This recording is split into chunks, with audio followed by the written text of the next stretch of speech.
Salam sejahtera Malaysia, terima kasih kerana menonton video-video dalam channel ini. Sebelum kita mula, jangan lupa untuk tekan tombol subscribe, share, like, dan komen. Let's go!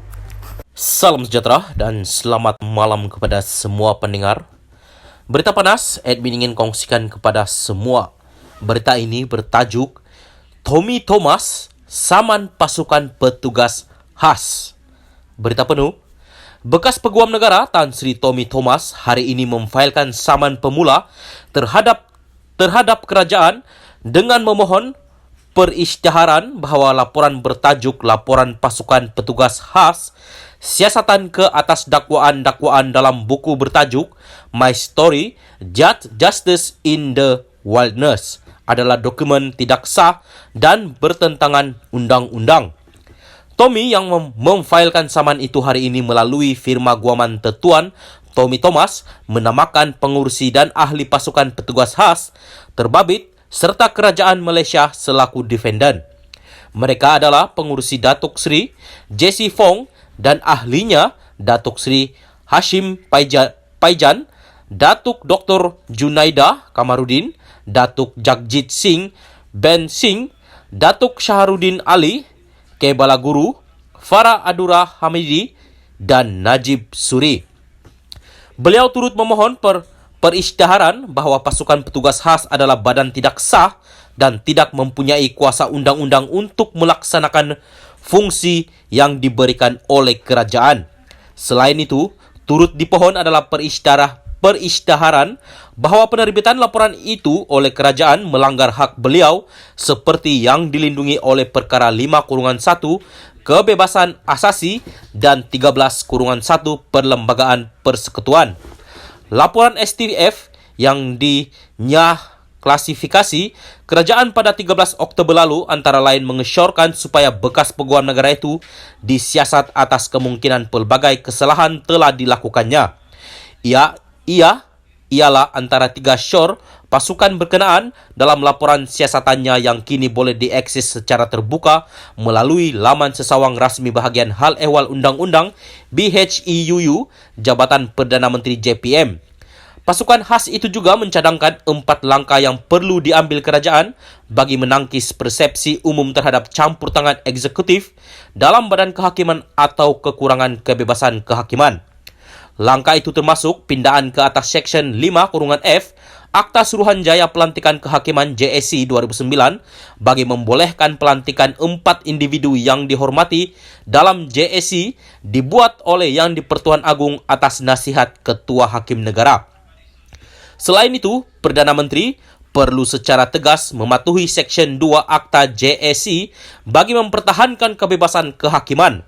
Suruhanjaya Perkhidmatan Perundangan dan Kehakiman perlu diasingkan kepada 2 badan bebas. Satu ialah Badan Mengendalikan Pelantikan, Kenaikan Pangkat, Pemindahan Pegawai Kehakiman untuk ditempatkan bawah pejabat Ketua Pendaftar Mahkamah Persekutuan.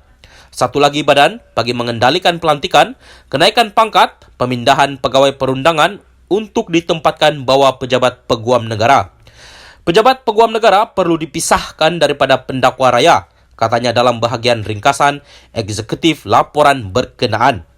Pasukan itu juga mengesyorkan supaya garis panduan diwujudkan bagi mentadbir urus pelaksanaan kuasa oleh Peguam Negara untuk melantik peguam luar bagi mewakili kerajaan dalam kes sivil serta untuk mendakwa kesalahan supaya pelaksanaan kuasa itu boleh dilakukan secara tulus dengan integriti dan bukan sewenang-wenangnya.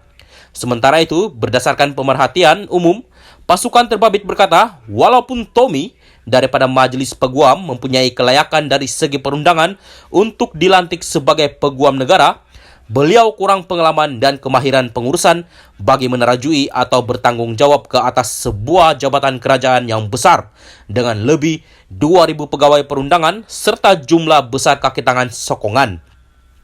Walaupun beliau kritikal mengenai apa yang dianggapnya sebagai kekurangan pengalaman, pegawai perundangan dalam sesetengah bidang undang-undang dan kekurangan komitmen dalam tugas mereka, beliau tidak mengambil atau memulakan sebarang langkah untuk memperbaiki kelemahan itu. Satu-satunya langkah yang diambil beliau ialah melantik peguam luar pilihannya dengan perbelanjaan kerajaan persekutuan, katanya. Memperincikan siasatan, pasukan itu memaklumkan mereka menyiasat 19 dakwaan dalam buku berkenaan dan terdapat 4 isu utama yang dikaitkan, yaitu badan kehakiman, pendedahan maklumat dan rahsia kerajaan, tindakan tanpa kebenaran, penyalahgunaan kuasa dan kecuaian profesional, serta kenyataan menghasut. Katanya, berdasarkan analisis dan pemerhatian terhadap dakwaan berkenaan, serta maklumat dan dokumen yang disediakan, jawatan kuasa itu berpendapat ada kemungkinan berlaku pelanggaran terhadap 5 undang-undang dan peraturan. Ia termasuk Seksyen 124I dan 203E Kanun Keseksaan, Seksyen 23 Akta Suruhanjaya Pencegahan Rasuah Malaysia 2009, Seksyen 8 Akta Rahsia Rasmi 1972, Seksyen 4 Akta Hasutan 1948, serta Peraturan Prosedur dan Pekeliling Kerajaan. Selain itu, terdapat campur tangan eksekutif dalam pelantikan hakim dan kesnya ke atas kebebasan badan kehakiman secara umum, pendedahan maklumat kerajaan dan rahsia rasmi yang tidak dibenarkan, serta penyalahgunaan kuasa, tindakan yang diambil melampaui kuasa dan kecuaian profesional.